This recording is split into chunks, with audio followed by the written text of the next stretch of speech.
My wife reminds me.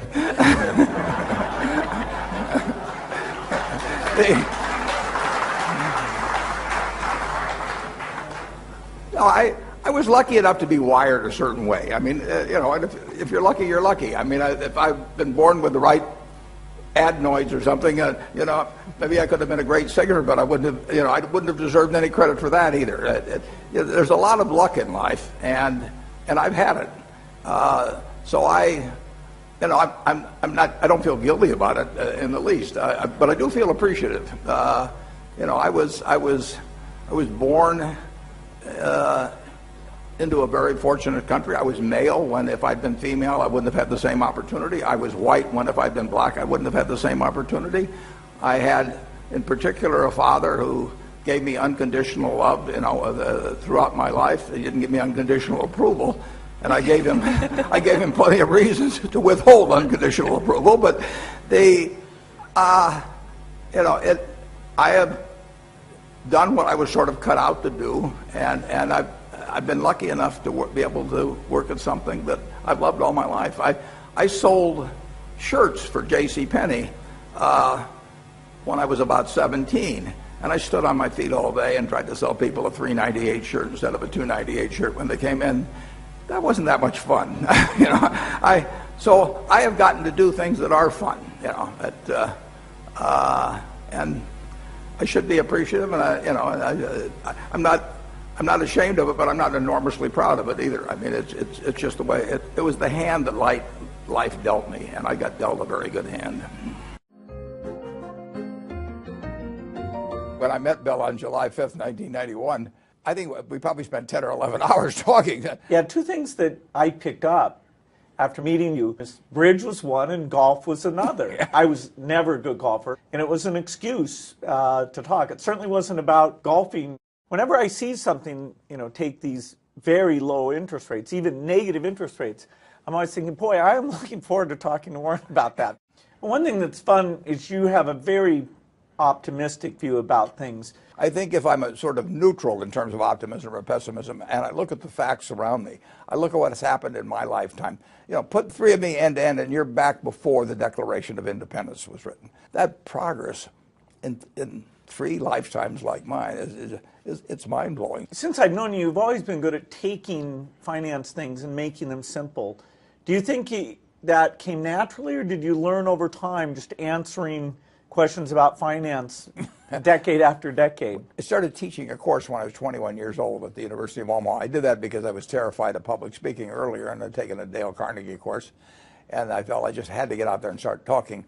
Standing up for 2 hours in front of a class helped me in learning to explain things. Well, it's amazing how you've gone through market periods that are utterly different, and yet your basic rules about what to do remain unchanged. Yeah, the rules work. They're not the easiest to apply. They won't tell you exactly when to buy or sell, obviously, but you'll never do anything stupid if you follow some fairly simple principles.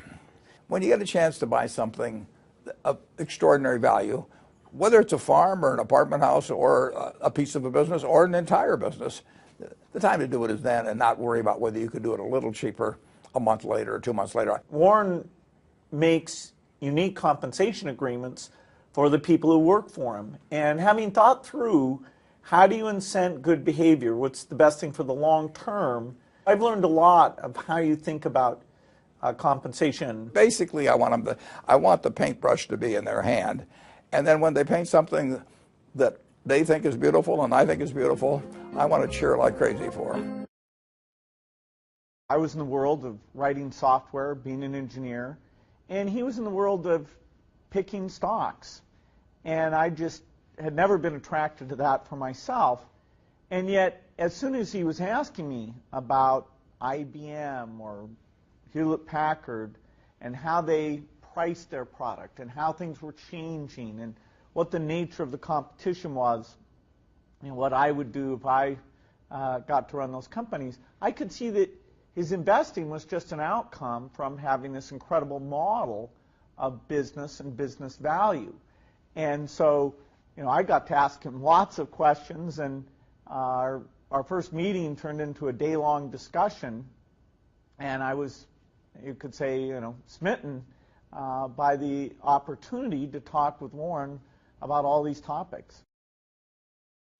Well, the way Warren has it structured, you have an incredible person doing everything that needs to be done. But it's kind of inverted where Warren is picking the business for its dynamics, buying often 100% of it. And there's actually more value in the fully owned businesses now than in the investment portfolio. And because he's picked a manager who's dedicated to the details, the specifics of that business, he gets a world-class operator. He's simply taking whatever excess capital comes out and redeploying it in a business that can grow its opportunities because of that. So the dialogue between Warren and the manager is, is the manager still excited about his job, still dedicated to it? So rarely there'll have to be a succession. And then the capital issue. Does that person want more capital than they've made because they have opportunities, or are they generating capital? And then Warren takes and spreads that around the different things inside the company. So Warren does what Warren is incredibly good at, including picking that person, but it doesn't include knowing the pricing of the jewelry or the, should there be a new box of candy brought out or anything like that. It's always amazing. You can describe a business to Warren in 10 or 15 minutes, and he'll know what the key things to ask and look for are. He doesn't need massive briefing on something.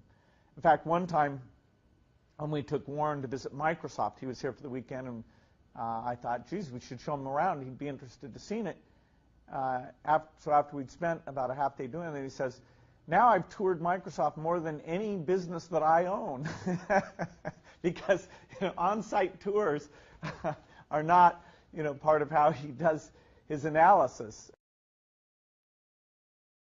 He's a unique leader. I can't think of anyone close. Sure, there have been great CEOs who understood their particular company and built something phenomenal. But in terms of breadth and thoughts about business itself and how it helps society, how it should be done, Warren is singular in my view. No one will be as good as Warren Buffett. No company can expect that. But this is an unbelievable franchise. Its economic value will continue to go up. Warren calls it his painting. And he's done it in a way that it's based on principles that will endure. And so it'll be a great company. Certainly Warren is owed that, and I feel with the way he's got them set up and the